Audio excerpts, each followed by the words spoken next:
Well,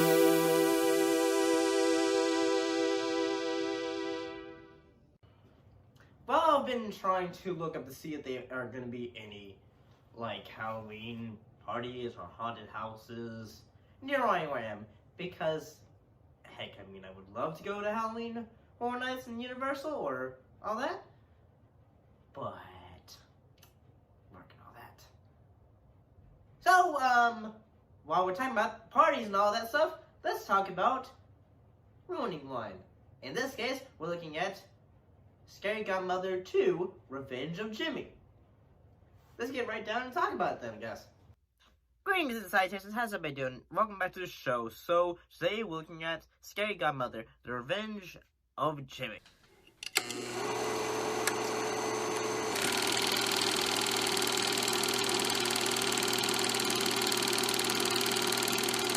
And this is based on the second of Jill Thompson's second book in the Scary Godmother series, also named Revenge of Jimmy. So what happened in this film? Well, after Jimmy realized, yeah, monsters are real and they're scary, well, if Halloween doesn't happen, the monsters can't get me. It's so simple. I'll just stop Halloween from coming. Jimmy, what did I tell you about making faces? Basically, you just realize, Halloween's coming. That means the monsters are gonna get me. That means I need to make it so that Halloween can't happen. So basically the film is, Jimmy is almost like the Grinch of the film.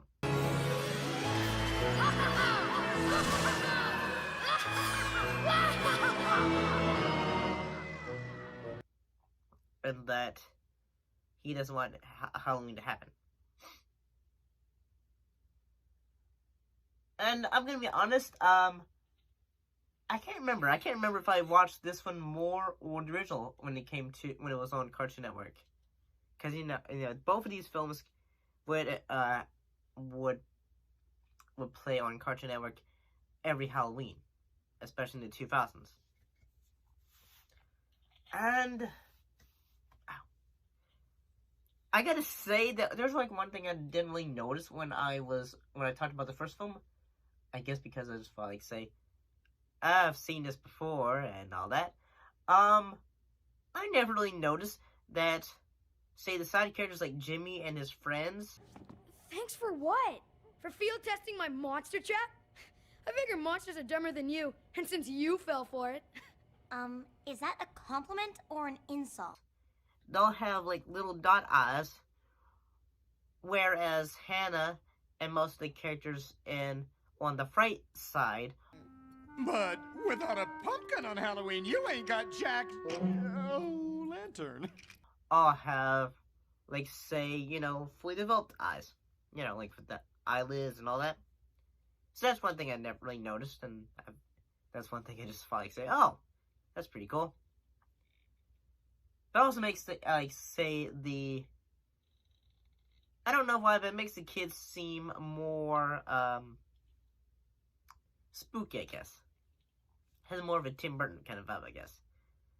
I will say that,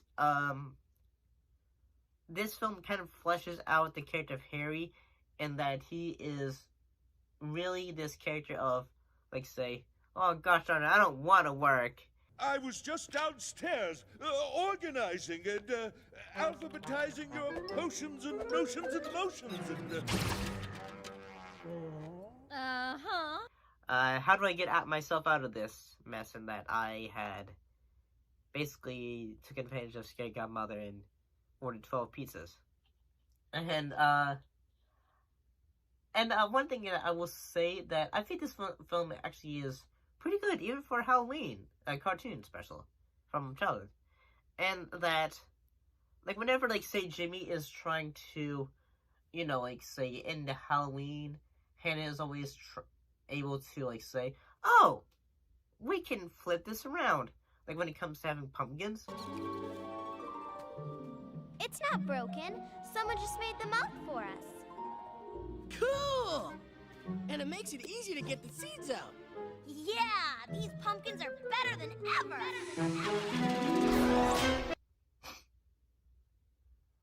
I do think that, when Jimmy is taking markers and going to the drugstores and all that stores and just saying like flammable costumes, poisonous candy. I'm pretty sure if someone saw him doing that, he would probably be very much in trouble in that that would be very much of a crime or something like that. And plus, like, say especially when the kids show up at the store, they're just like, all the costumes are all flammable and candy's poisonous. And I'm just gonna like, say the store will be like, because I'm an adult now, I realize like say the stores would be just like say, oh my gosh, everybody, we need to get a new shipment of everything right now. And yes, I'm sorry about that. I do think that at times the special can be kind of fun. It really actually honestly is. It has its charm, honestly. And, I do, like, say, I think the idea of Jimmy and the Vet, he is, just this kid who's just, like, saying, oh, I'm afraid of Halloween because monsters. But then after he scares, Bugaboo.